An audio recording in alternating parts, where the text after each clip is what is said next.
Hi guys, welcome back to Revive Stronger podcast. I'm your host, as always, Steve Hall, and today we have a special guest, Geoffrey Verity Schofield. He's a YouTuber, coach, author, and all-round top bloke.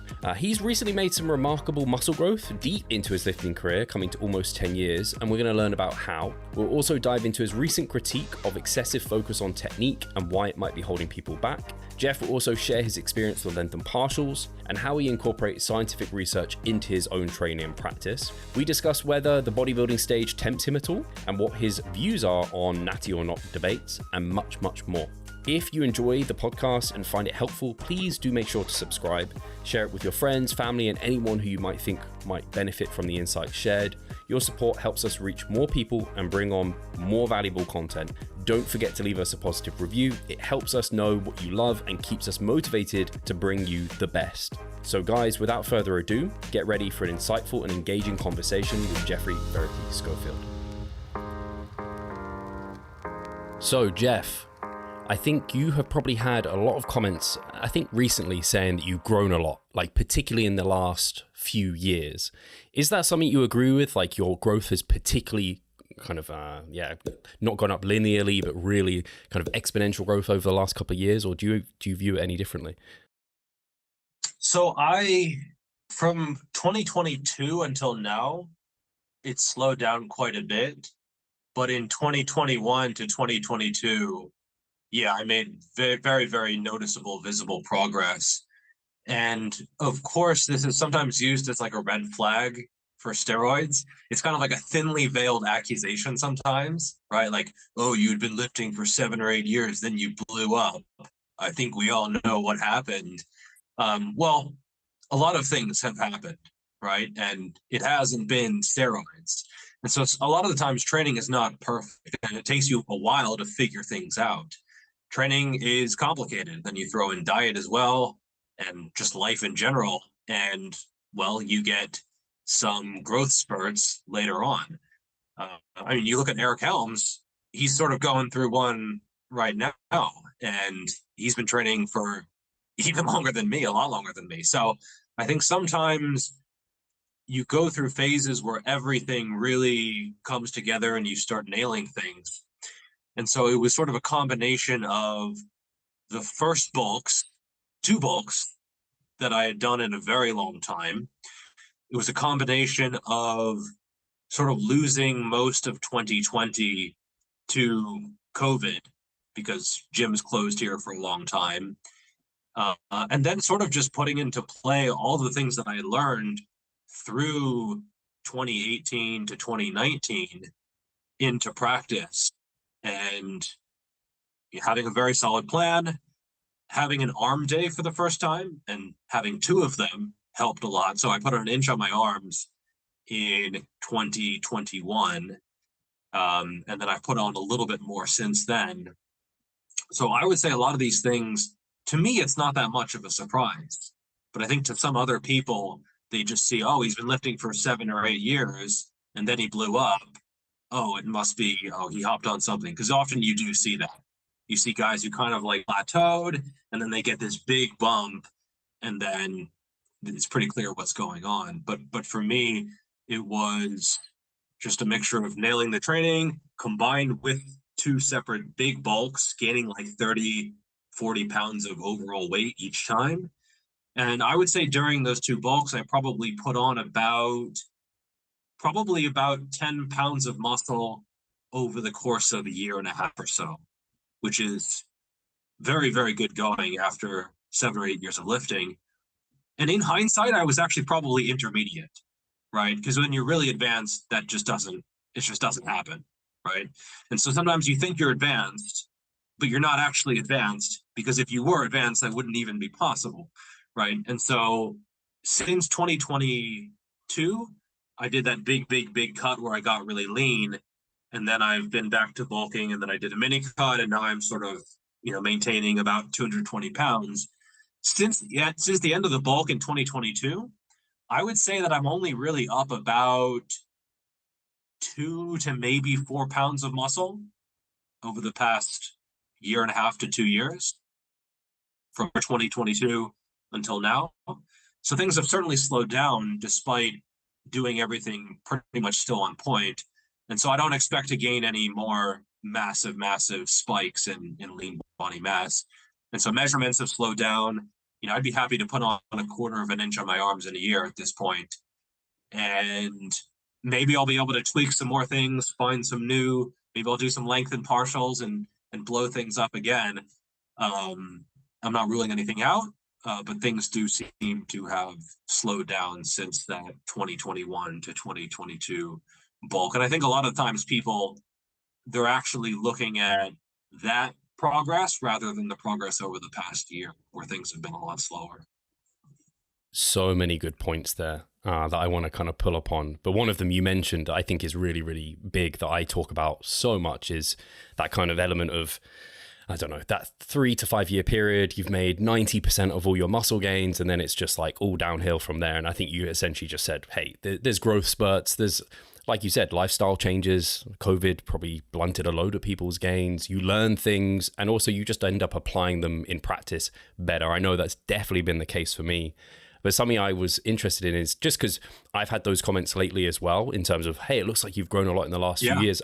And I don't know if I actually have. I know over the last 5 years, for sure, there's been good growth, kind of similar to you, not as much as what you've grown by. But I just wonder if there's also an element of now you are getting to that, you're a step above the average. Every pound now above like an average natural, you just start to look more and more absurd. Yeah. So I think you're definitely in that territory. Yeah, exactly. When you're going from like early intermediate to late intermediate, every pound of muscle matters. Every pound always matters. You're fighting for all of them. It's like, you look good. Oh, you're a little bit bigger. But especially, I think, when you're lean, and especially when you're putting on in certain areas, like around the delts, maybe the arms, the lats. My lats have come out a lot from a lot of very specific training, which maybe we can get into. If you put on muscle in certain areas, it matters more. And when you're advanced, it matters more. I mean, if you take in a super elite guy and he puts on even just a few 100 grams of muscle in the right place, oh man, game changer. Game changer. You might be like, oh, you probably put on 10 pounds of stage weight. It's like 2 pounds or something, right? But it just matters more when you're lean, when it's in the right places. And I don't really have any plans on competing, but yeah, I'm at the point where every pound matters just a little bit more.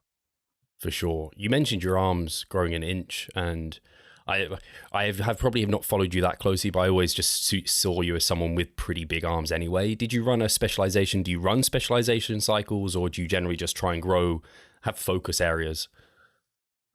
So I have had the same split for the past probably 3 or 4 years.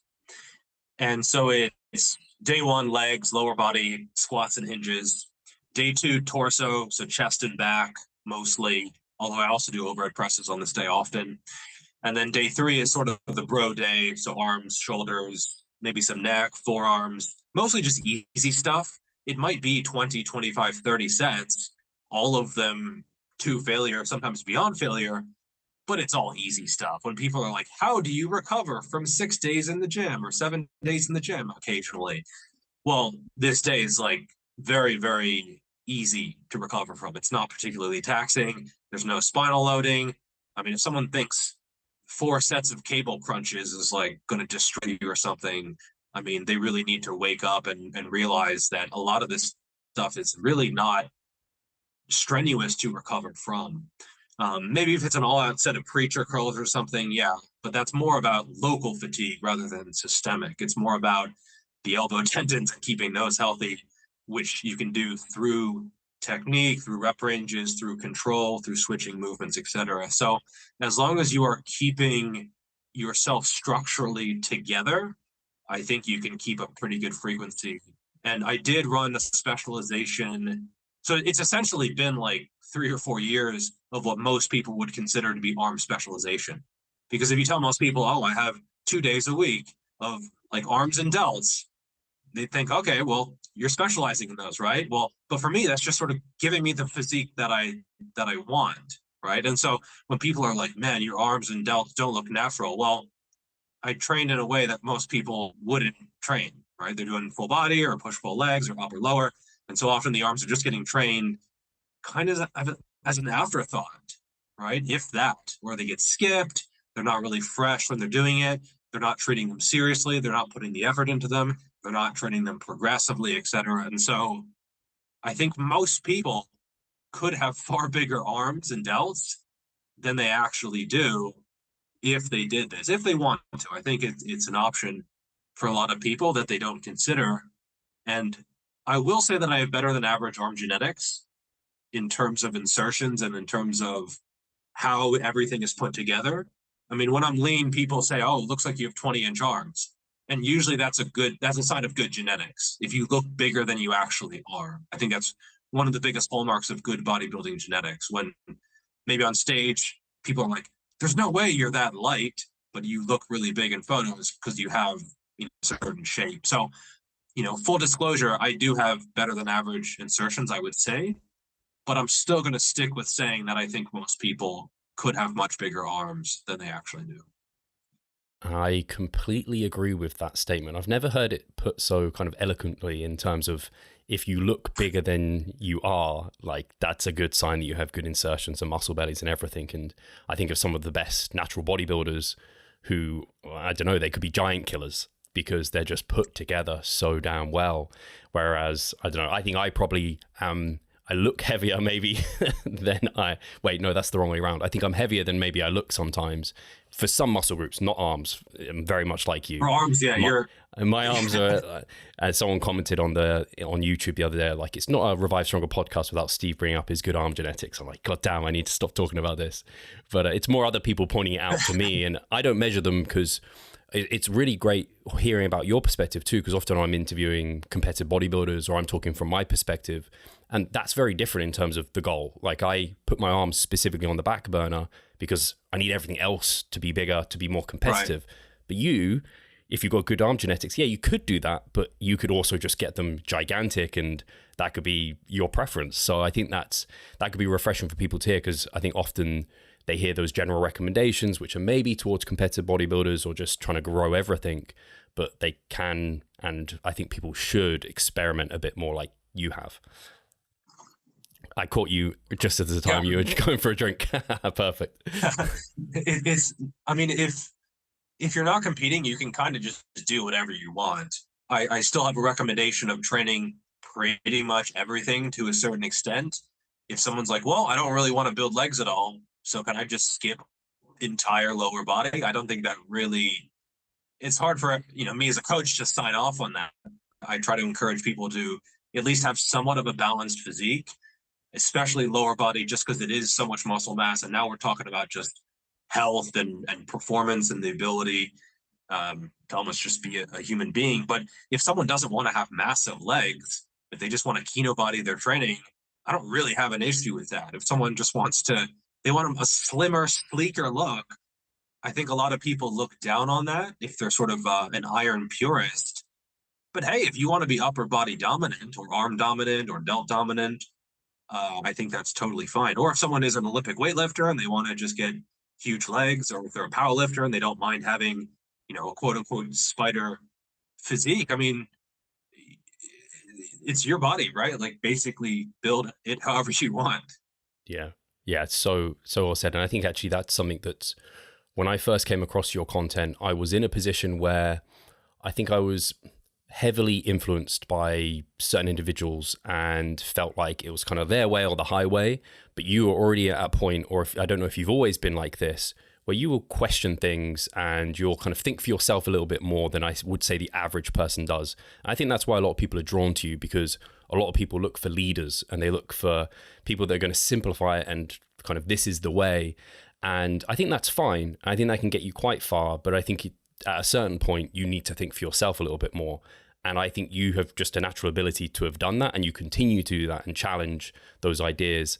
One of the things I wanted to talk about was technique, because you've recently come out and kind of spoken about it. And I think I even remember seeing a video a while back where you were performing an exercise and I saw a back and forth between you and Geoff Nippard, and Geoff was essentially critiquing your technique, being like, you went past failure for that muscle, or your technique wasn't good enough to be really targeting it. And especially, obviously, we have that recent paper with Dr. Pack, and Geoff was on the paper too on technique. And they're kind of like people have been saying what maybe quote unquote good technique is, but I don't know if they truly like have good evidence for that. And I mean, there's a lot of bodybuilders with quote unquote bad technique, and you could use that as evidence that could support a certain level of training. Anyway, where I'm coming from is I used to have quite a strict, like, okay, so failure is technical failure. And so I will not be this kind of aggressive ape in the gym. Not to say that's the perfect way to train, but if you lose all that aggression, which I think you've had in your training for a long time, and I think it's really helped you grow, I think that's important too. So yeah, I don't know if you want to speak a little bit about technique, or I can kind of dive into some specifics. Yeah, so I kind of look at it as a continuum, and I think Geoff Nippard, he was probably right on average, right? Like if you don't know someone, often good general advice is good general advice, but might not apply to an individual. So I think his advice was probably something that was good advice for most people. And I think having strict controlled form, which is something I've done, it's something I've tried, and I've been all over the place. I kind of look at it as a continuum. So you have ultra strict on one side, and then you have just flailing around trying to move as much weight on the other. I think both are mistakes. And often I think both are ego lifting. Typically, when we hear ego lifting, we think about the guy who is moving too much weight and there's not enough control. But I think the other side recently, in the past few years, that's just another form of ego. It's just attaching your self-worth and attaching too much value to your technique, to how deep you squat, or to how much control you have. But you're kind of ignoring the weight on the bar in a lot of cases, which is very, very relevant and actually very, very important. And so I see people where they're just moving so robotically, almost like some kind of cyborg or something. And it's and they're often beginners, and they think they're doing really, really well, and they're doing a good job. And I'm not saying you can't build muscle that way, but there are some serious downsides to training in this fashion. I think you're not getting as much stimulus from the set. And you might offset this by saying, oh, but there's also not much fatigue. Okay, I guess that means you could do another set to get more stimulus and also a bit more fatigue. But because the ratio is good, that means more stimulus in the end and more growth. I think in theory, maybe, but in practice, maybe you're actually getting less stimulus. You're not getting nearly as much stimulus as you think. And maybe you're getting less fatigue, but maybe fatigue doesn't matter as much as these people think, where they're trying to avoid fatigue at all costs. They don't do any hinges because all Romanian deadlifts are fatiguing, stiff-legged deadlifts are fatiguing. They avoid anything that's a free weight. Everything is a machine, everything is a cable, everything's optimized. And they're avoiding all fatigue, thinking that they're going to get more stimulus, but often they just don't.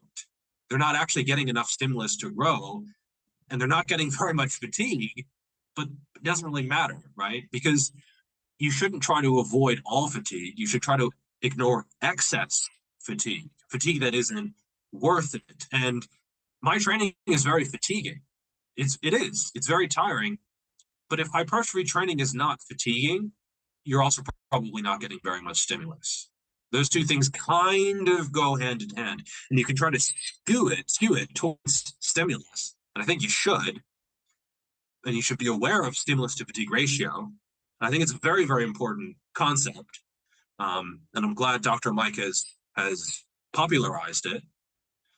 But if you focus too much on the denominator, on that fatigue, I think it is a trap that a lot of people fall into. Now, on the other side, you have the meathead slinging around weights. And I've been that guy as well. I mean, technically, I've barbell rowed 3.5 plates like 5 or 6 years ago. And yeah, it was ugly. It was It was like a sort of a deadlift with a little bit of arm bend at the top. I'm not even sure if it got all the way up to my belly button. It was probably pretty close on the first few reps, but it was essentially like an explosive deadlift that wasn't really a row, Penlay Whereas now rows, I though. use less weight, more controlled. What was that? A Penlay row. That's how mine used to look. It was. I don't know if I would insult Penlay by calling it a Penlay row, but trying to be a bent over row, Yeah, no, it was ugly. It was ugly. But it did grow my traps. It did grow my traps. I remember that. And it actually was a pretty decent deadlift accessory at the time. But it was a lot of fatigue. And I think maybe the older you get and the stronger you get, the less you can get away with stuff like that. Right. And I think it's needlessly risky. I think you're asking for injury. And usually I've noticed a lot of advanced lifters, they have one injury that hopefully taught them not to do stuff like that. Right.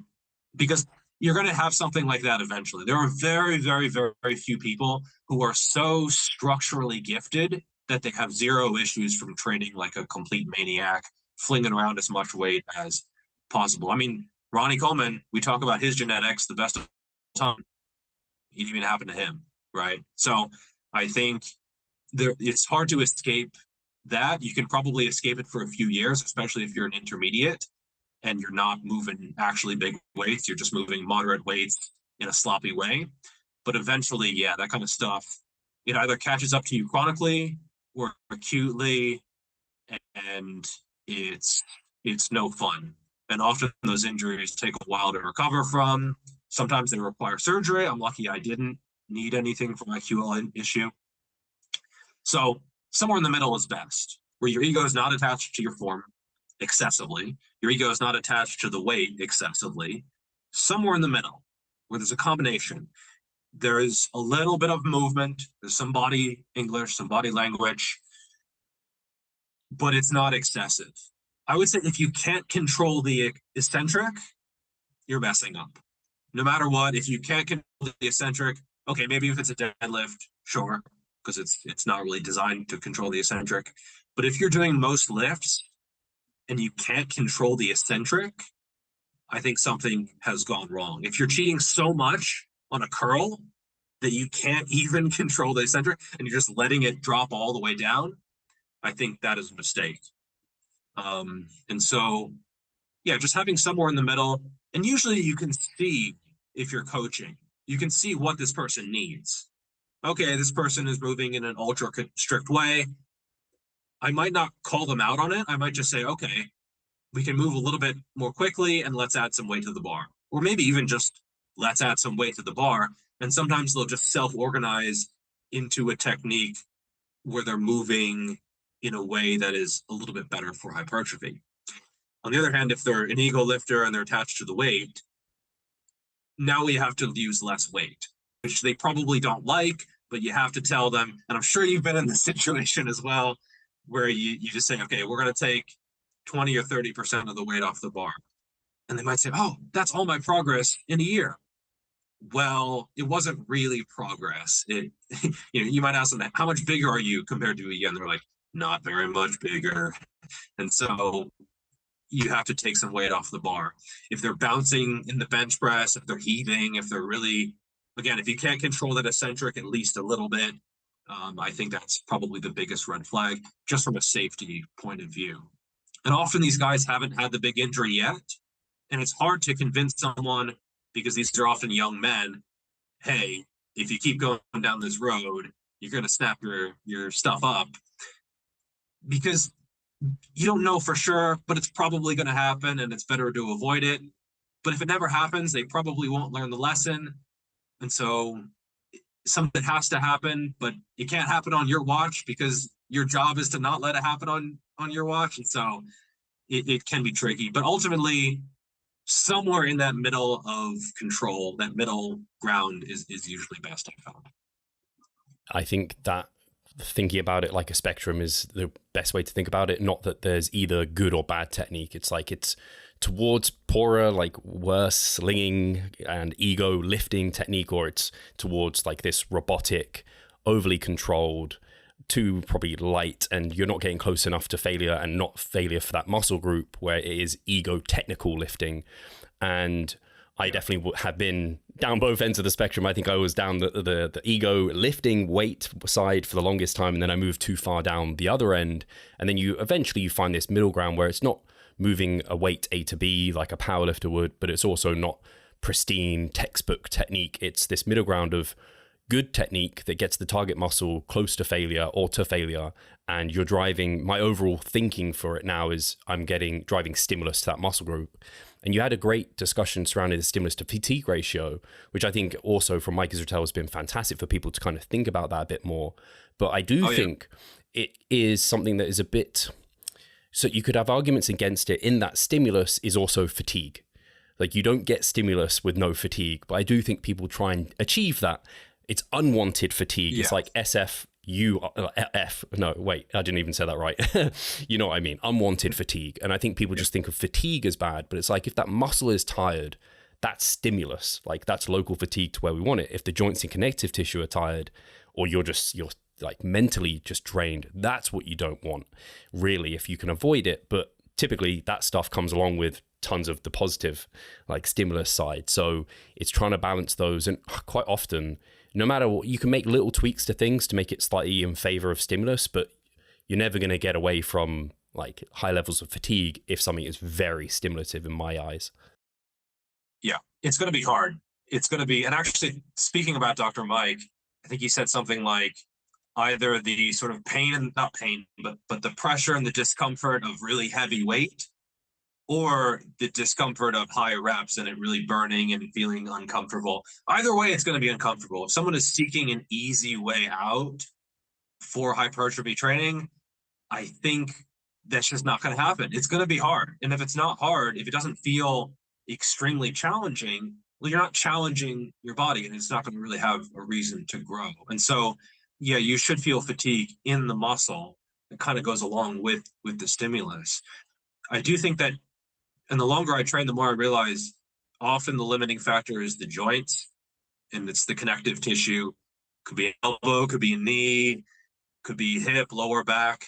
Usually not the ankles unless someone is a runner or something, but usually they're somewhere in the kinetic chain. And I think knowing yourself is super important. Knowing where you break down and how you break down and which exercises piss off what area, and which exercises are actually very, very joint friendly for you, and lining everything up in a way that isn't causing excess torque to go through an area that isn't really helping muscle growth at all, but does seem to piss off your joints. I think that is super, super important.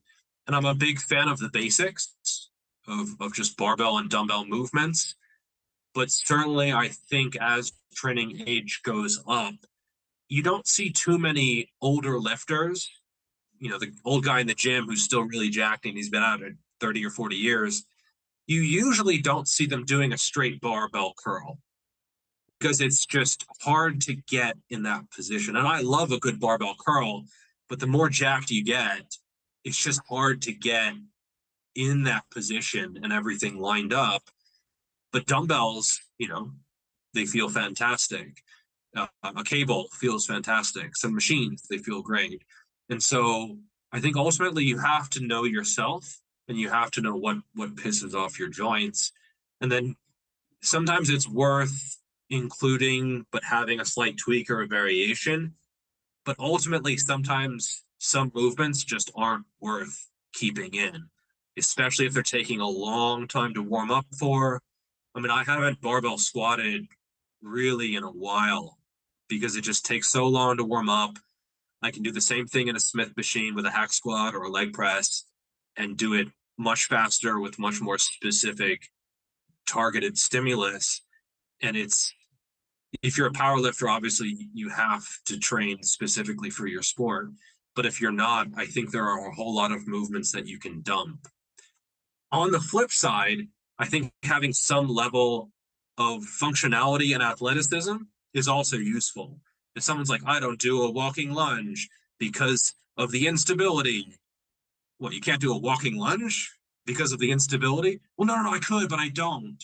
because of the instability. Well, I think in a lot of cases you can provide stability with your stabilizers, and if you can't, it means they're really weak, and maybe you walk down the stairs one day and you can't actually stabilize and you have an issue. So I think having some movements where they are imperfect from a hypertrophy standpoint is actually totally fine, especially if someone is not a bodybuilder and they just want to be quote unquote functional. I kind of hate that word in some ways, but yeah, there are a lot of movements that on paper maybe they'd be in the B or C tier for hypertrophy, but they provide a lot of other useful benefits as well.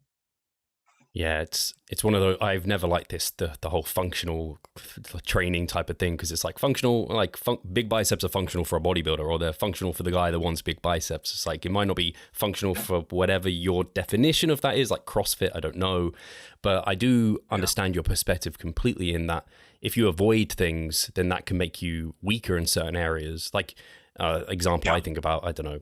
To get shredded, you don't have to worry about fruit and veg, but it might make the process easier. You're less likely to get sick. Long-term longevity is important. You can get shredded without those, like theoretically, but in practice, it's probably not the best route to go down. So it's good to have some varieties in there and not throw them out completely. And like you said, learn your body over time. And something I will mention, at least for me, and some people might be listening and they might be earlier in their lifting career, and when we're talking about technique, they might be thinking like, how do I know what is like that line of what's too much body English and that sort of thing? And as a coach, and you have the same with your clients, you can watch videos and you can kind of talk them through it and things to look out for. But if you don't have that, then it is something where you're probably better off in general being stricter, at least to start with.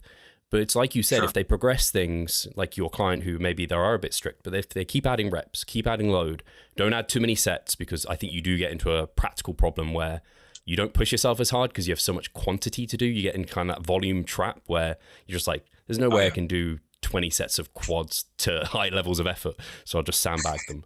So keep the sets low, but just keep adding reps, adding load over time. And eventually you'll get to a position where it's like you can either do that rep or you can't. And I think one thing I will say on top of that, and you'll notice it probably when you watch your client check-ins, is there's a big difference between failing and just like going, oh yeah, I'm just like doing a lateral raise, versus like you can see it in their face and they are trying for all like love or money to get that rep up, like having true intent and like aggression. Because I think about it, like if a car's stuck in the mud and I don't know, you're trying to get it out, you can't just like go, yeah, I'm really trying. You have to like muster everything in your body to give a full effort. And people, I think, leave themselves like 3-4 RER when they think they're at failure. They're not. Oh yeah, and you can look at bar speed. I think, bar speed or just rep speed if you're not using a bar, if it's a dumbbell or cable or whatever. But rep speed tells a hell of a lot. I would say at least as much as looking at someone's face, because everyone is going to be a little bit different. You look at someone like Geoff Alberts of Team 3DMJ. I mean, the man knows how to drive stimulus. Let's put it that way. He's freaking jacked and he's been doing this a long time. But he looks almost very calm as he's doing a curl or something. It's actually incredible to watch, because he's working. You could see he's working, but he just doesn't show it like some other people do. Whereas I, for whatever reason, I'm fairly expressive as I go to failure. But most people you'll see some kind of contortion. And I've actually always kind of wondered why that happens, right? Because you would think that your face twisting and really giving that effort look, you would think that's just a waste of energy. Why would your body do that? And I think it's a social thing. I think it's to display to other, and this is really bro science. This is about as bro science as it gets, everyone. I think it's to display to other members of the tribe, hey guys, I'm really working here. Come on, like this is legit. This is actually all out. Maybe I could use some help here, right? It's like to convey the gravity of the situation. You're not just messing around here. It's a serious situation, right? This is life or death. And so, yeah, looking at someone's face, I think, is quite telling. But then also the bar speed. On most movements, you will see, as they get closer and closer to failure, a very predictable slowing of the reps, especially on I would say most movements. if the sticking point is in the middle on a leg press or something, okay, they're going, oh, it's slowing down a little bit. Oh, they're through the sticking point. Oh, it's they're through. Oh, the one more, and oh, they're sticking at the sticking point for like a while and might even stop for half a second or so. And then they get through and then all the way through. And so if there's no slowing at all, and they're like, yeah, that was zero RIR, especially if the sticking point is in the middle, a bench press or a press, I have a really hard time believing that it's actually genuinely too very close to failure, right? Now, I don't always say, I don't always call bullshit on someone because it's not very polite, but I might just say, that looked really, really good. Okay, let's add weight, right? Because eventually, yeah, it is going to become difficult and things will slow down. On other movements, it's a little bit trickier. Let's say it's a sumo deadlift, which is probably not going to be great for hypertrophy, but it's a good example for this. Usually people are weak off of the floor, and then the weight flies up if you can keep good position. So you have a sticking point basically just off the floor or on the floor. If you can move it, it usually moves pretty well. So sometimes you'll be repping something, and the last rep will look pretty good, and then they'll go to pull another rep, and it just won't move. It just won't budge, right? And so I've done 10 reps with 90% of 1 rep max, which sounds ridiculous, but it's because you get it moving, and this is not even touch and go. This is with a dead stop every rep. You get it moving, you move it all the way up. You get it moving, you move it all the way up. And then you just keep going. You find a groove and you just keep going until you can't anymore. And so some lifts are just like that. Close grip bench press, sometimes a rep goes really, really well, and then you attempt the next rep, and you just can't quite get it up enough, and it fails out of nowhere. So there are some lifts that are a little bit different, and if I don't know the person and the lift, I don't always judge RIR, but often I can tell, yeah, this person is not actually particularly close to failure, just based on how it looked and how everything moved. Sometimes people will kind of fake failure as well. Like they'll have a sticking point in a really weird area of the lift, and they'll and then they'll just lock it out. Like, that was weird. Like that looked really weird. It looked like fake plates or something, right? It's just you didn't have a sticking point there before at all, and then you stuck there, and then you did it really easily. So if you watch enough footage, you'll kind of notice these things where, okay, that was genuinely 0 reps in reserve. I mean, failure is the simplest. You just fail. You just couldn't do it, right? That's the most bulletproof way to do it, but it also has downsides on some lifts. So I don't always recommend it. Failure on squats, you have form breakdown and maybe not the safest. Same with bench press with a barbell.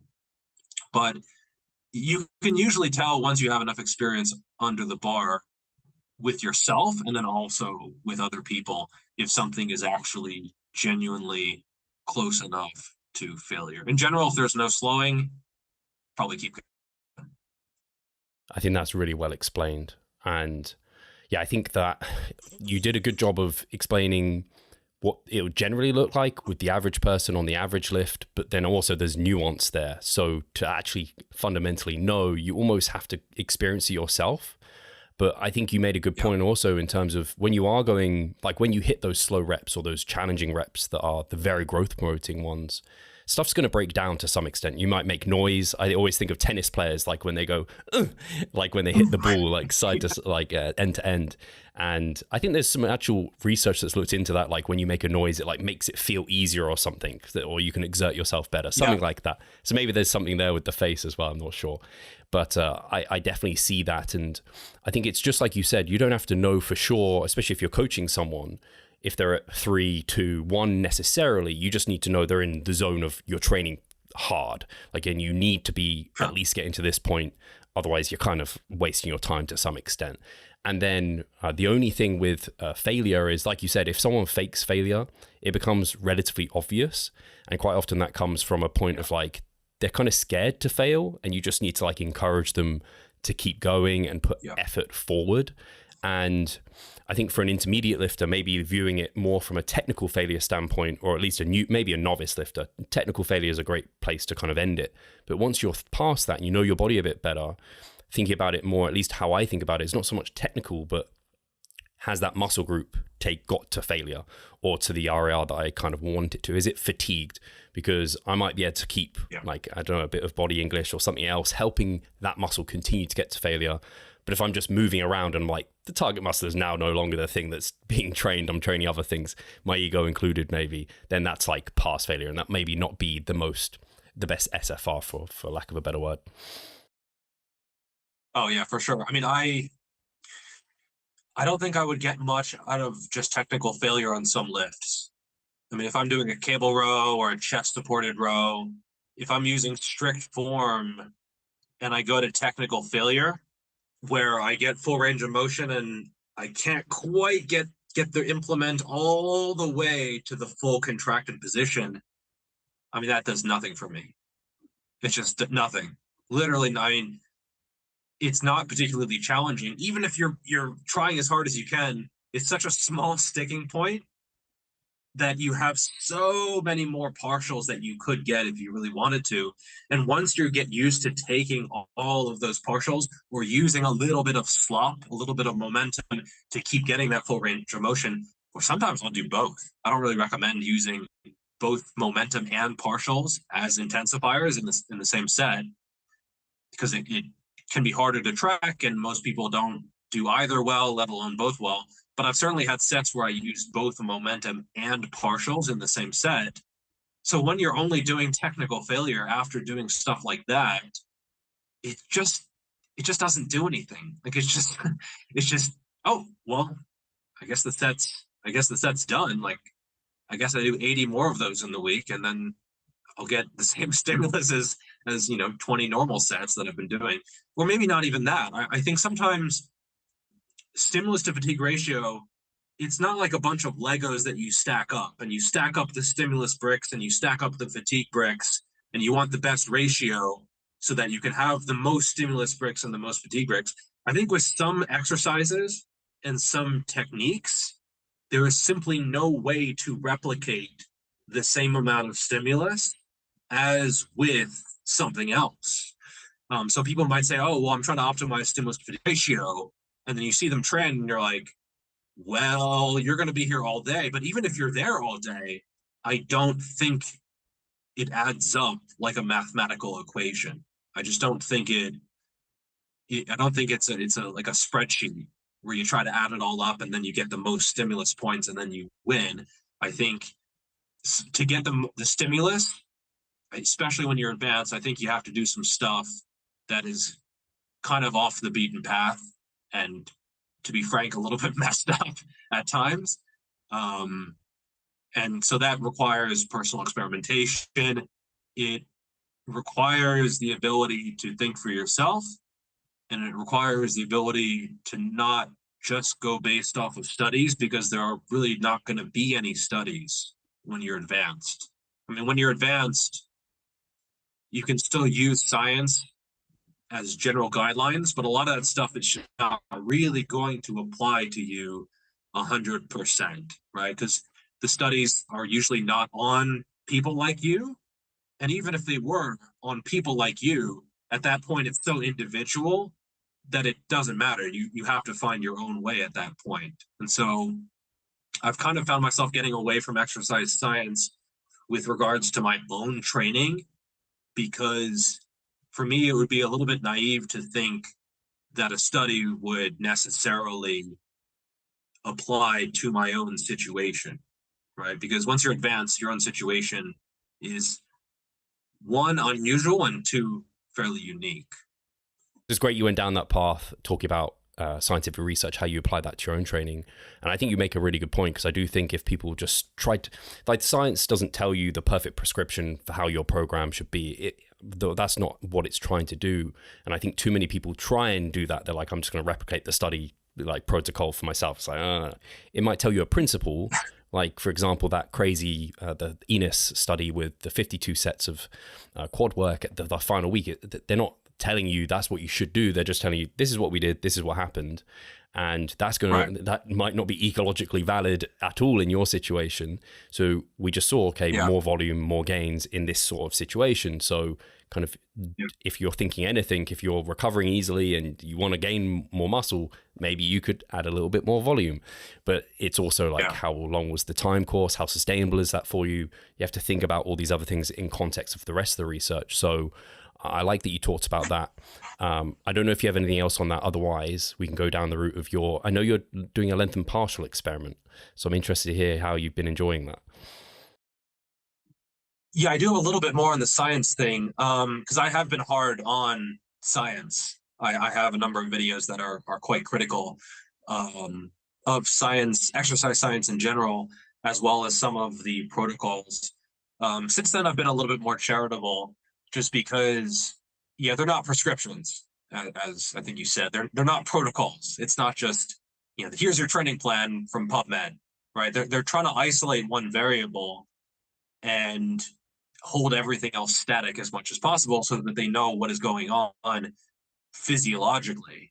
Whereas when you're training yourself or someone else, that's not really how training works, right? And Alexander Bromley has gone into this maybe a bit less charitably than me, where you pull a lever and something else moves, and so you have to, if you pull more volume, you have to, okay, let's let RAR go up a little bit, and so let's keep a few reps in reserve, or maybe your technique changes or your frequency changes, and so it doesn't really directly apply, but it does give you hints. It does sort of give you suggestions of, okay, maybe I'm okay to do this, or maybe this exercise is better than this one. But personal experience is just impossible to replicate. And I think a lot of people are trying to exchange personal experience tokens for exercise science tokens. They don't have the personal experience, but maybe they don't want to go to the gym, or they haven't been going to the gym for very long, and they think, okay, well, I need more knowledge, right? I need more information, because information is what is limiting me, of course. And so they read a lot of studies, they follow a lot of science stuff, but it doesn't replace the personal experience. And sometimes they forget about the personal experience, right? They consume so much of the science that they forget about the personal experience. And those two don't really replace each other at all. They can supplement each other, but science is not a replacement for personal experience. And personal experience, it's definitely not a replacement for science, right? This is where you have the big guy on the internet who's like, no, bro, just squat. Like, that's all you need. It's what worked for me. Look at my legs. And so, okay, your personal experience tokens, you've got a lot of them. Your quads are jacked, but that doesn't necessarily apply the same as a study. And so I think anecdote as well as science are both important. Anecdote and personal experience, n equals 1, that's very valuable, except for yourself, right? So any of my anecdotes that I say, those might work for other people. They might not work for other people, but it's sure going to apply to me, right? And if you're training yourself, then I think that is what is most relevant. Now, as for the lengthened partial thing, it's been about 20 days out of the month that I'm going to be doing it. So basically, I've taken my training plan and I've just sort of chopped out the contracted part and then gone heavier if possible. So RDLs, basically going from just above the floor to the knee, then back down, then back to the knee, then back down. And if that sounds horrible, it is. It is. I've seen Alberto Nunez do them, and man, they are miserable. They are they are rough. And then I've been doing them on presses, so on incline presses, flat, close grip bench press, basically kind of just going to around 90 degrees. So chest to 90 degrees, back to chest, and kind of just pumping out reps. And it's been okay. On some movements, I can tell that I really, really like it. On other movements, I can tell that it's probably just not going to work very well. Like on triceps pushdowns, I tried to do them the first day and, using like 135 pounds or something. And like, it's pulling me up and stuff, and I'm losing my balance. And it's easy in the top position anyway. So it's like I had to put dumbbells on the stack and stuff, and it just didn't feel very productive. And then, so some movements it seems to be quite suitable for. I think back in general, I think lengthened partials are going to be, they're going to stick around for a while, I think. On some movements, it's maybe a little bit of a fad, but on back, I think it actually makes a lot of sense, just because that is the more challenging, that is the least challenging part of the range of motion. You know, usually on rows, it's most challenging on the contracted part. And so I think, yeah, maybe cutting that out, going a little bit heavier, actually getting that stretch makes a lot of sense. On other ones, you know, like bench press, I kind of just felt myself benching like a bro. I mean, if you look at Ronnie Coleman bench, you look at Jay Cutler bench, you look at a lot of these guys bench, you look at Arnold bench, a lot of these guys, they're kind of just doing the same thing as I am now, or maybe I'm doing the same thing as they are now. Obviously they came before me. And so it's just kind of this rhythmic, keeping it on the chest kind of action, because I'm fairly triceps dominant. So I found that actually it feels really good, because I can just feel the stretch in the chest, and then not a full contraction, obviously, but I feel it go all the way up to the chest. And then I would go more, but that last little bit really does just seem to be triceps, and you're almost taking yourself out of position with your scapula. So you want to sort of stay back and then keep it on the chest. And chest has been a big weakness, so it's kind of nice to find something that does feel pretty good. RDLs I probably won't keep, because it is quite challenging, but it's difficult to breathe when you're all the way bent over and you're just sort of going down, up and down in that bottom position. And it is difficult to brace. I almost felt like bracing was the limiter more than posterior chain. And I think the ability to reset at the top of an RDL is probably a good thing. You know, not necessarily to rest pause, but just if you have to re-brace, I think it feels more natural, and I think that's the way to go. But with a bench press, I think bracing is not nearly as much of an issue. And so keeping it in that more lengthened position makes a lot of sense. And people have asked me, oh, are you super sore? Or do your joints hurt and stuff like that? I had already been doing full range of motion, and so it hasn't really been a huge adjustment period. I think a lot of these studies are probably getting people who, you know, maybe they hadn't been spending a lot of time in that position. And I also think, you know, maybe the stretch is not particularly important, because you do see some lifts that are really, really lengthened focused, but then the rest of it is very, very easy. And I think maybe that's not particularly useful. Like you see some kind of extremely inclined curl where you're sitting all the way back and then you're curling, but it's only really difficult in that very, very lengthened position. I think maybe that's not quite as useful. So I've been doing cable curls with the cable behind me, where it's challenging in the stretch, but there's still at least some amount of resistance up a little bit. And so if someone wants to try lengthened partials, I would advise that they don't pick the most lengthened movements possible. Don't pick movements that are extremely lengthened focused, but then drop off resistance really, really quickly, because I don't think that is going to be particularly useful. At a certain point, it's almost like an isometric, where you're not even getting very much range of motion, and it's almost just like a stretch. And I think you do want at least some range of motion that you can play with and you can go to failure.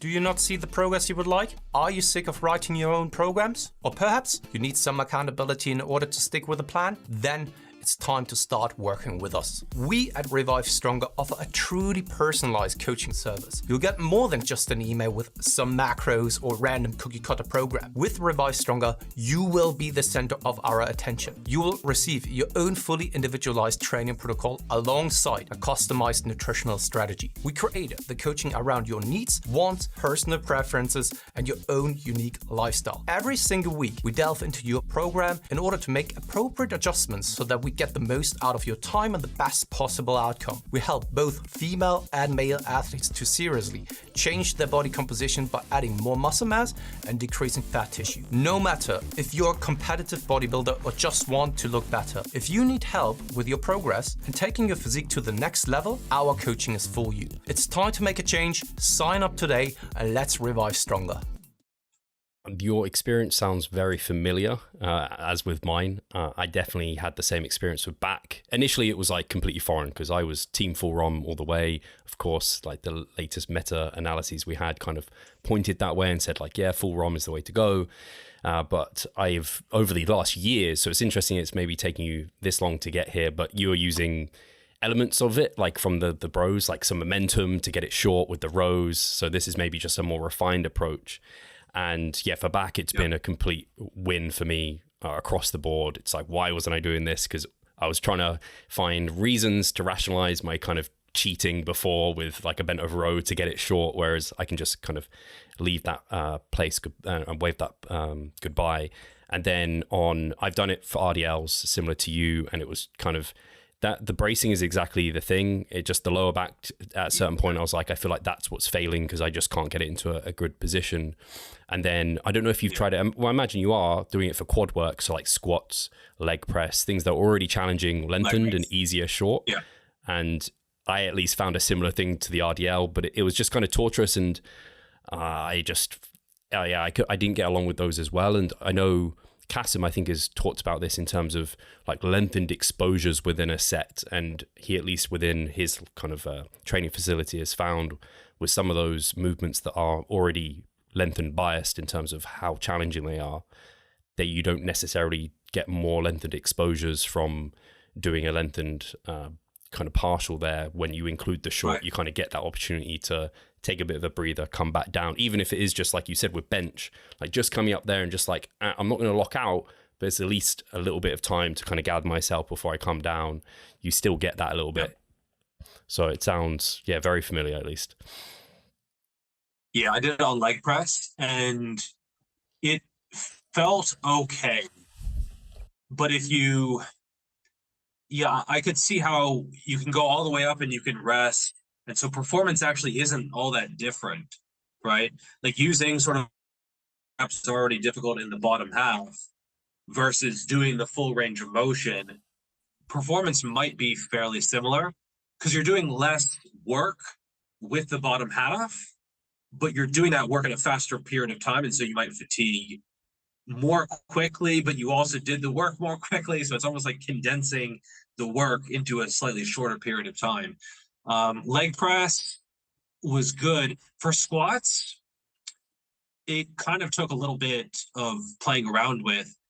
Initially, I did completely ATG, pausing at the bottom and then trying to go about halfway up. I did not feel that in my quads particularly much.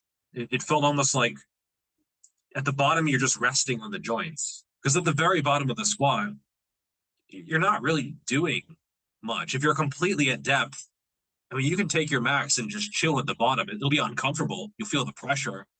But I don't think that's the most difficult part of the squat. If you look at people, Olympic lifters who squat ATG, if they do a squat to failure, maybe they try a max and it doesn't quite pan out. If they go all the way down and then they start going up, they'll usually fail around parallel, or maybe a little bit above parallel. And so I think the most difficult part of the squat, it's not at the very bottom. And so you look at Ronnie Coleman's squat, he didn't squat super deep, but maybe he discovered, when I squat super deep, I don't actually feel my quads anymore. And it's actually maybe even easier to get a bunch of rebound from the bottom. So I'm just going to keep it in the mid-range where it's most difficult and just sort of pump out reps in that style. And then you look at Tom Platz, he did squat very deep, but he also was on the shorter side. So maybe he was better leveraged to where he could use his quads at the bottom of a squat. But if you look at a taller guy, maybe when they squat ATG, they're just not really leveraged to use their quads quite as much at the bottom, and it turns into more adductors and glutes. And so, if nothing else, it's kind of taught me to think about where is the most challenging part of the range of motion And am I doing partials to sort of revel in the most difficult part? Am I doing partials to avoid the most difficult part? Because it's possible to do long muscle length training, but you're actually doing the easy part of the range of motion. I mean, if you take a spider curl where you're lying face down on a bench, that is most challenging at the very, very top. And so you could do lengthened partials with a lot of weight and have it be very easy. But if it's easy, is it really going to be better for growth? Probably not. So I think if you're challenging yourself and it's difficult, it's the most challenging part of the range of motion, I think it'll be effective. But if something else becomes a limiting factor, then yeah, it's probably not going to be quite as effective. Yeah, I think the point on just trying to get as lengthened as possible, it kind of could potentially become the new like cyborg of technique, like as perfect as possible. It's like you have to have tension there. It has to be challenging. And when I think about all these things and I really zoom out, I think about like Hans Seil, the kind of general adaptation theory. Like just as biology, we know systems need to be under a certain amount of stress to force adaptation to then come through. Like if something it boils down to like, and as much as I don't want to say his name, Greg Doucette, like train hard and like harder, you know, harder than last time type of thing. And of course that fundamentally is true when you zoom out. Obviously inside you can nuance it and think about things a bit more. But I do think sometimes people get too far down this route and they just want to be like you said, it's that person who hasn't got a lot of experience. So then they go down the route of science to kind of be their experience for them. But actually they should maybe accompany that with a coach who has experience or other lifters who have experience and kind of combine the two together versus just ignoring that experience altogether. It can lead to not the best outcomes. Yeah, and I'm not a big fan of Greg, but train harder than last time thing. Most large person, if they train harder than they're not used to training very hard, and most people are not, then I think they'll do pretty well. Probably better than someone who is trying to micromanage and overanalyze. And so, yeah, I think ultimately training hard is very, very important, and driving enough stimulus and ultimately your muscles don't really know if you read a study on something or not.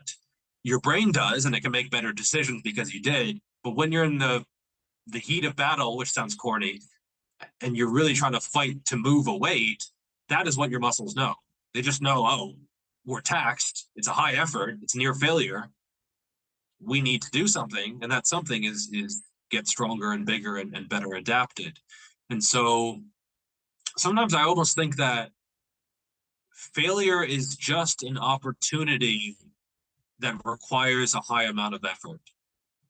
So maybe it's not even the failure. It's the fact that when you're very close to failure, the effort levels go up a lot, right? As any lifter knows. And so maybe it's not even failure. It's not even the fact that you failed or you didn't fail. It's the effort that those type of training requires. And so, you know, there's been a lot of debate about 1 rep in reserve or 2 reps in reserve or 0 reps in reserve. If your 2 reps in reserve is really, really hard, then I think, yeah, that's very, very viable as a strategy for growth.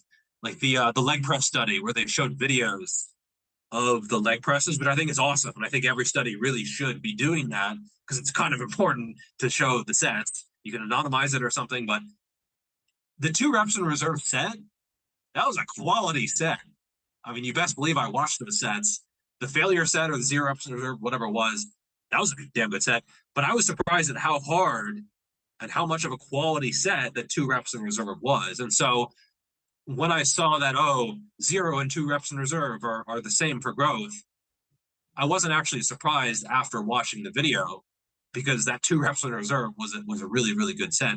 The main issue is that people think they're 2 reps in reserve when they're 5 or they're 6 or they're 8 or they're 10 or 15 or something. And so I think getting close to failure is usually enough, but you have to make sure that you're close to failure. Actually, I'm glad you've come back to this point because I think there's a good discussion here to be had. And Martin Refalo, who authored that study, he's doing God's work in terms of like when you talked about studies and them not always applying because they're not often advanced trainees. These were like people like us kind of in their training. Yeah. So there's just some studies are a bit more of a higher quality and something you can take more from than others, which is, and I agree with you, it's so cool that they filmed those sets and everything to get that from. But it brings me back to, and I remember watching those sets and thinking they could be a bit more controlled and things like this. And then I was like, yeah, but also I know I've been there, and I don't know, I think you've been there too. When you do have this, again, focus on that very controlled technique, it sometimes it takes away that ability to push forward and progress, because I found I was doing like slow tempos on hack squats, and as I was progressing it, I was like, Steve, you're letting your eccentric speed up as you go, but it felt so right to do it. I was like, I'm controlling it.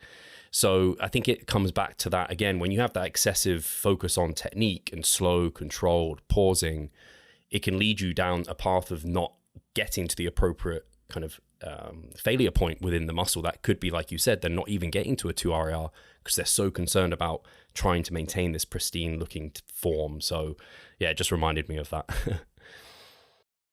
Yeah, no, I've seen some sets where, I mean, they're doing hack squats and it's like they're only using the sled, and it's like, all right, they're going down, it's like an escalator.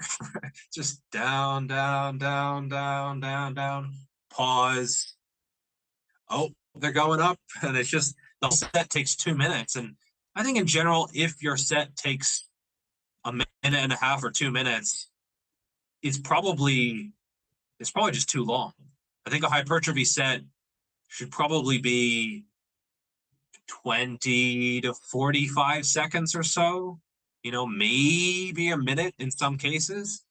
But I've seen sets that, I mean, if I get bored watching the set, it's probably a bit much. And so, yeah, with lighter weights, you can move a little bit more quickly. But if you're doing heavier weights, I think maybe a little bit more control makes sense. And you might actually end up with, quote unquote, the same amount of time under tension, which I don't think is a great metric.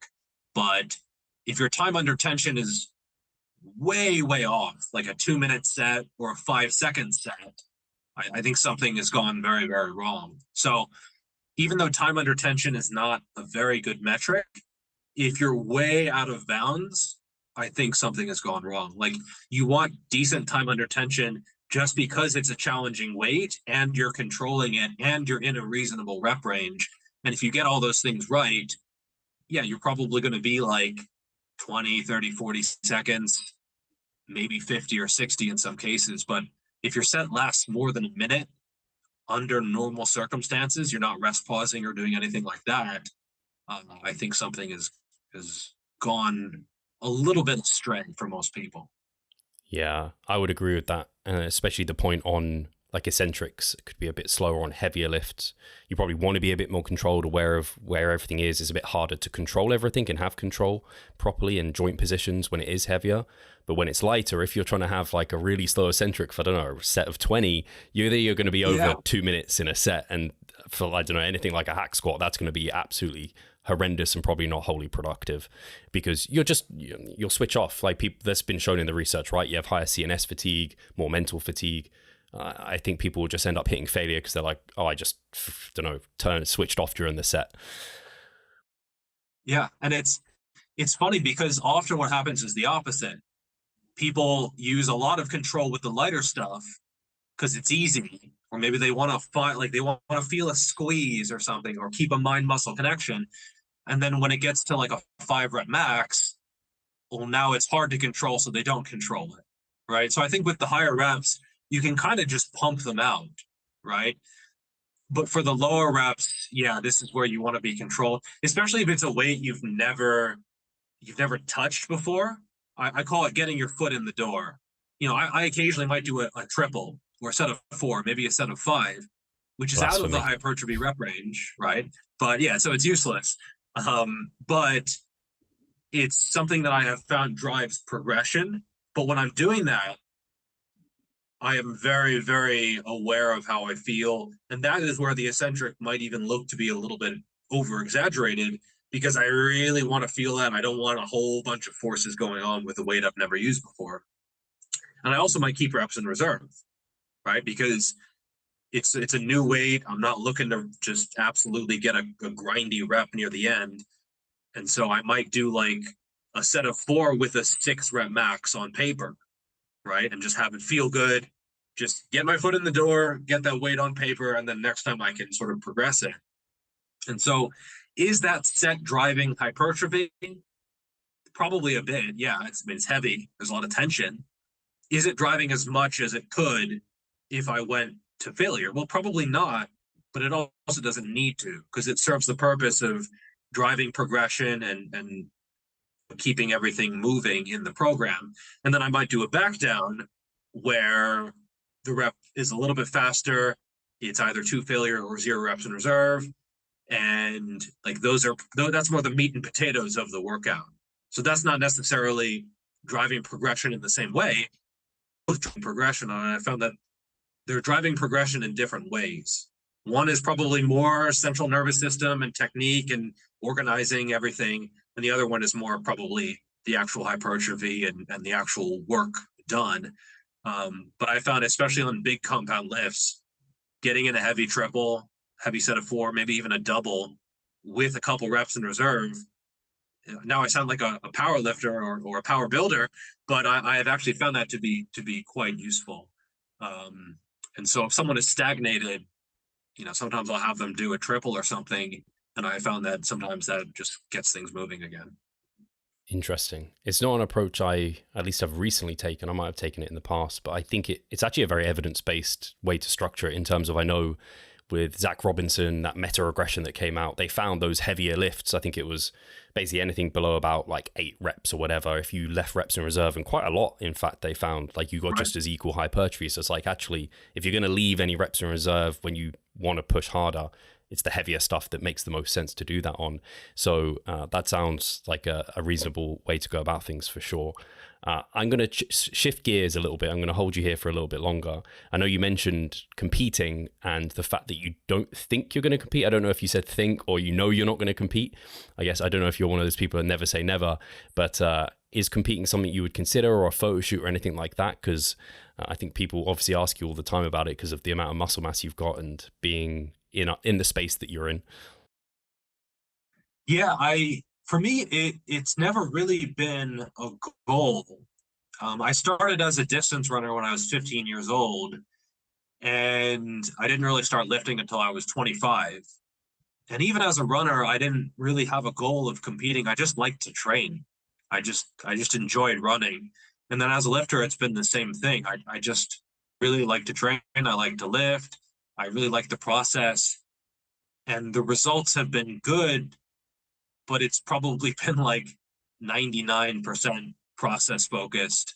And then the 1% results is like, oh, the process is working, right? But it's never been like, oh, I lifted to get girls, or I lifted to compete, or I lifted for a specific reason, or I lifted to look a certain way, compared to this other person. For me, it was like, okay, I'm done with running. I'm kind of over that.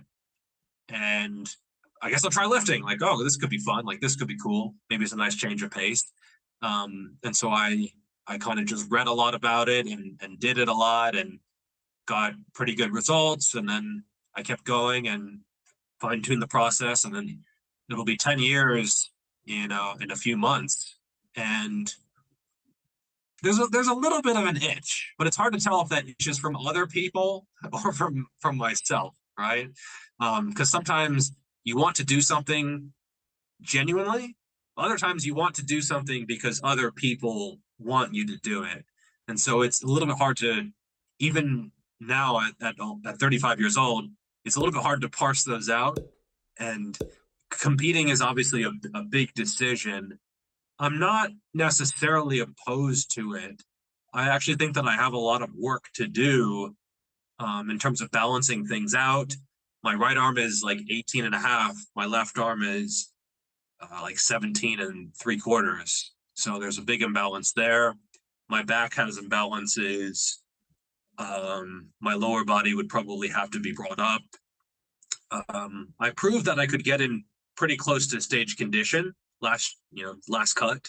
I got down to maybe 8 or 9%. Some people said I was lower, but I try to be conservative with body fat percentage, because you see someone who's leaner than you and you're like, that's definitely different than how I looked. And so I think it was probably 8-9% somewhere on there. I had veins in my glutes and, you know, striations everywhere and death face and everything. And I couldn't sit down because I didn't have anything to sit on really. And so I was pretty close, I think. Will I compete? I don't know. I'm certainly not opposed to it. It would probably not be for another few years. I almost feel like I still have a lot more muscle to build. Like I have a long way to go and a lot more experiments to run and sort of training styles to run through. So I'm not ruling it out. It might be a little bit tricky to find a show here in China, maybe Hong Kong or something. And hopefully my wife puts up with it. But yeah, maybe I'm not ruling it out. It might be a nice experience just to try it once, yeah, or maybe more. Who knows?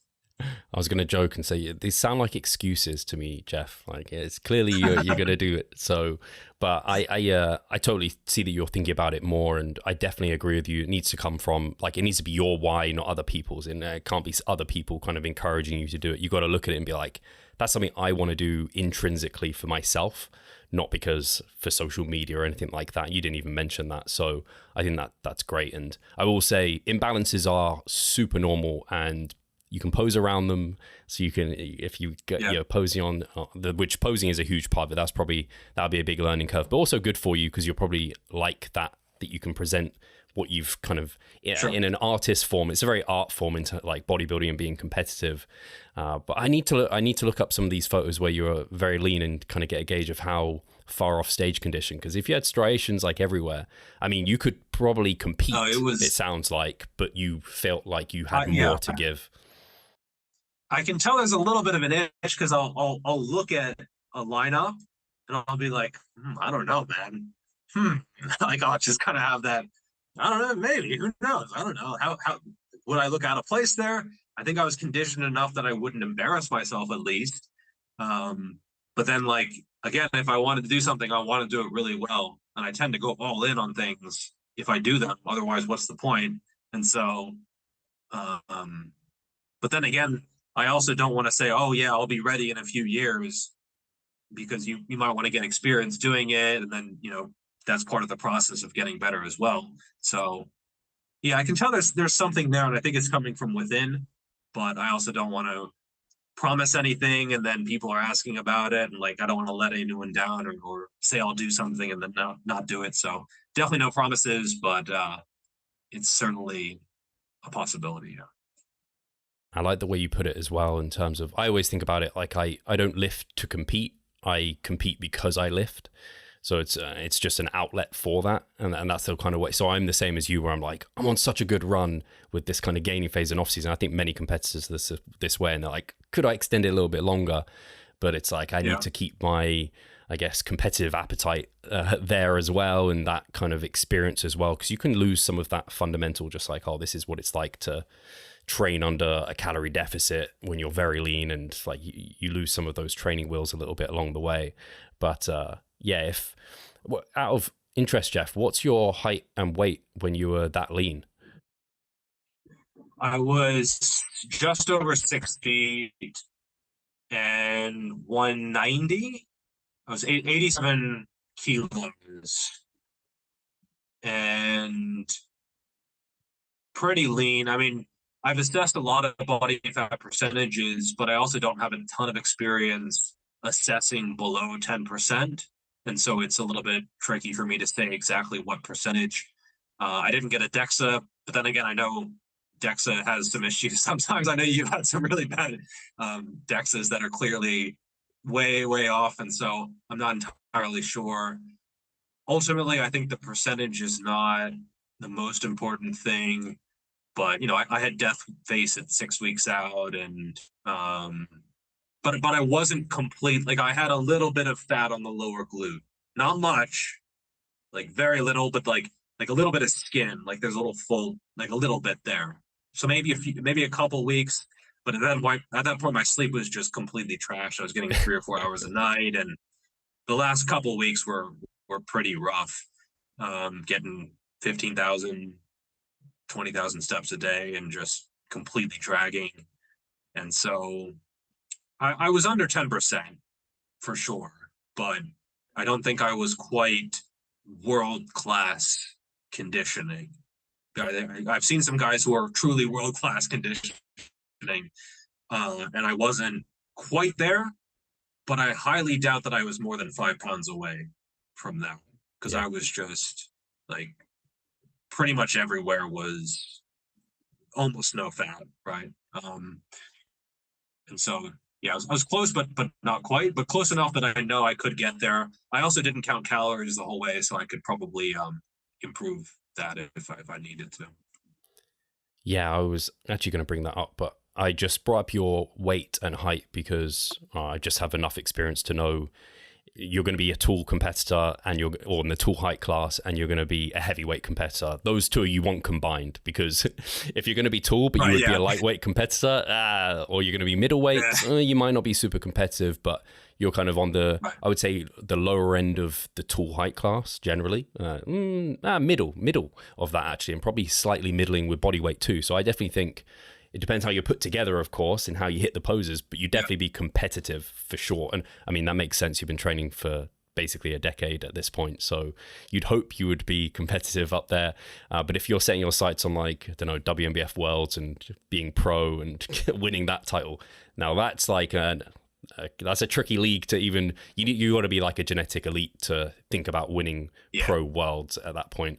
I don't know do you know Brian DaCosta? Have you seen him?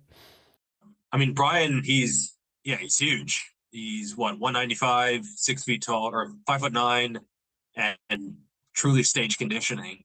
And so, yeah, he's got a couple points of FFMI on me, which is probably like 15 or 20 pounds of muscle, roughly. And so, yeah, that's a big gap. And so when people are like, people have said to me, "Oh, you have the best genetics ever." I'm like, do you even know, like, what? There are definitely levels to this, and man, incredible physique. People ask me, like, is this natural? Like, yeah, I think it's very, very plausible that the ultra elite could look like that. And with the state of social media, it's really tough because a lot of people's standards are just really, really low in terms of what they think is actually naturally attainable, at least for some people. And so I do think he is natural and incredible physique. I think he looks great, very balanced, super well conditioned, very, very big guy. And natural bodybuilding is very, very, very competitive. Yeah, I was just kind of dumbfounded when I came across him and came across his height and weight, because just to put it into perspective, like, I'm a good, like, middleweight, middle height competitor, and he has like 20 pounds of legitimate stage weight on me, and 20 pounds is no small amount. Like, that's a shed load of like muscle mass to have on someone. So it's just, that is like, he is the elite out there.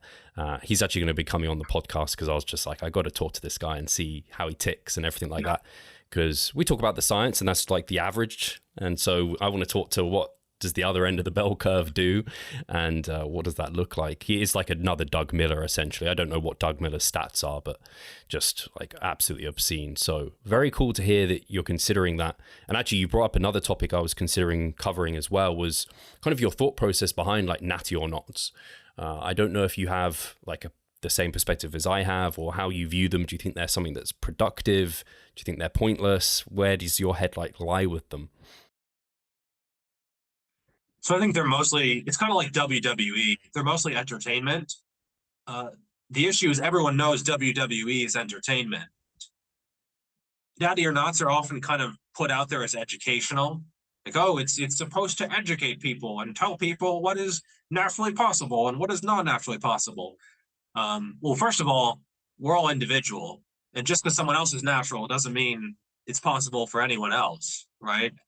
Even the amount of muscle mass, but just how everyone looks is going to be wildly different. Next, I have found that often they don't actually apply the criteria that they claim to apply.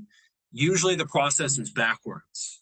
So it's not, oh, I'm going to look at all these things, how long they've been training, their skin, how they look, vascularity, muscle mass, blah, blah, blah. Now I'm going to come to a conclusion. No, usually it's they look too good to be natural. I'm going to find some reason to support why I think that. Or like, yeah, they kind of don't look that good. Probably natural.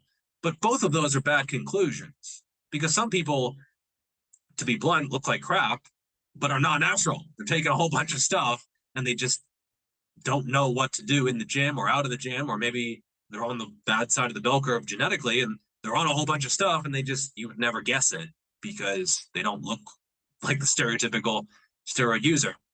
Whereas other people, they look incredible, but they're natural.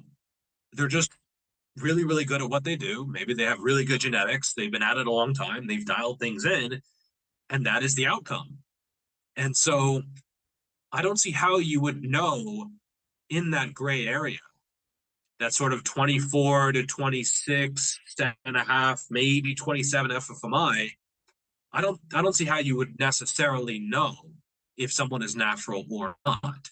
At best, it's a guess, and usually it's not a very good guess. And often these content creators are not natural. And some of them don't even have a lot of experience training naturally. And so their standards of what is possible naturally are often pretty low.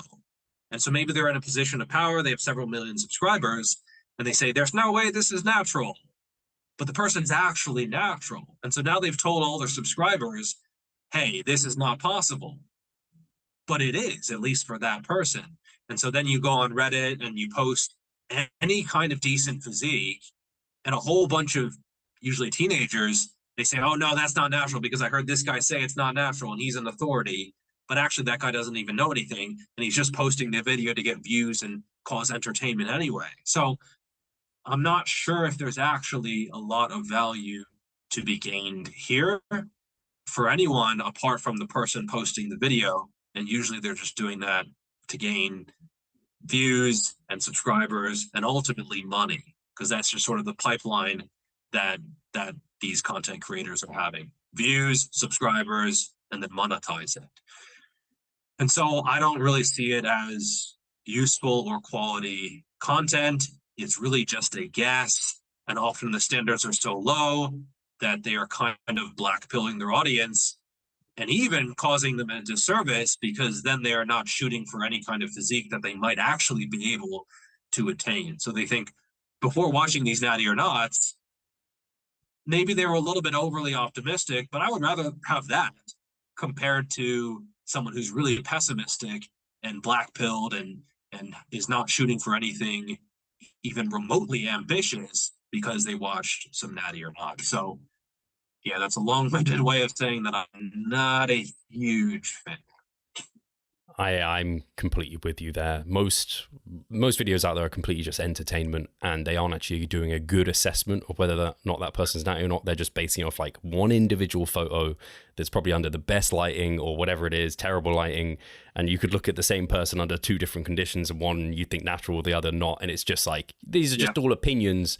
There's no actually good, thought out, educated kind of guess logic here. The only time I've really ever thought, oh, this has been beneficial is when, like, what's he called? Liver King got outed, because it was like, oh, at least now, like, all these people aren't going to think he's got the secret to look the way he does naturally. But when you've been doing this long enough, you kind of have a bit of a gauge for that sort of thing, where, like, he had so many signs that probably not quite making sense there. Whereas, exactly. Whereas you have, like you say, Brian DaCosta. Brian DaCosta, who competes naturally, like, has been doing this a long time. You look at his physique, he's always looked, like, I was looking back at him years ago, he's always looked freaking unbelievable. And I kind of am similar to you in terms of, I think I came from that younger guy who I looked up, like a Matt Ogus. I was like, I'm going to look like him in a few years. I didn't. And I was like, oh, he must not be natural then. It's like, this takes longer than you think. And so I've come to realize, of course, these physiques are kind of achievable. Everyone looks a bit different, and it just takes longer than you expect it to. And I think most people, like you said, they're teenagers. They want to be, like, verified that they don't look a certain way because other people are on gear, and it makes them feel better. But actually, Yeah. that's awful, because it's like you said, they're now, I think you said, black pilled. So I don't think they can achieve that. Whereas actually, if they follow your stuff, like hopefully the stuff over here, like they can actually continue to persist, and they will eventually get there. It just might take them 10 years. Yeah. Well, the thing is, there are guys, I won't name who, but I can think of a few guys who 5, 6, 7 years ago, I thought were not natural. But now I do think they're natural. And they didn't change. I changed. So getting closer to where they were and learning more about the training process and sort of seeing real naturals and what is possible and talking to other naturals, because usually it's not top naturals accusing other top naturals. It's guys on gear accusing top naturals because they can't deal with the fact that a real natural looks better than they do, despite them being enhanced, right? Or it's teenagers who don't actually know anything. And so there are a few guys who I used to think, kind of like suspect, like, I don't know about that. Whereas now I'm actually either kind of close, or some guys have actually like gotten on a very similar level. And to me, I'm like, no, I was wrong. Like, they were actually natural the whole time. Like, I just had listened to someone, or I'd read some forum post where someone confidently typed, everyone knows this guy's not natural. He's a sauce fiend. Look at his biceps vein, blah, blah, blah, blah, blah, and all this. FMI, it's over 25. Therefore, it must. And so, and it's easy to get sucked into this kind of stuff when you don't actually have very much knowledge in this area. And so my first year or two of lifting, yeah, I mean, it's easy to get swept up in this kind of stuff when you don't actually have a lot of information about what is realistically achievable, or what is achievable by at least some people some of the time. Yeah, I think that's very well said. Geoff, this has been a lot of fun. I think people are going to really enjoy this chat. I have to probably drag you back on if you would. But if people aren't already following you, I think actually a lot of our YouTube audience subscribe to your YouTube. I know that because I checked the channels that people subscribe to. So I know a lot of people already listen to you. But if they're not on YouTube, let us know your YouTube. And then you're actually prolific on your Instagram stories as well. So if people aren't kind of checking out that, they probably should. I don't know if you've got anywhere else they should head. Yeah, the Instagram, I don't post as much on the main posts, but I do post stories probably 5 or 10 every day, just like working sets with a little bit of voiceover, just something, quick information for people. So yeah, I would say Instagram or YouTube would be the best places. Amazing. I'll make sure they're linked in the description so people can head over there. And thank you again, Geoff, and we'll catch you guys soon. Thank you.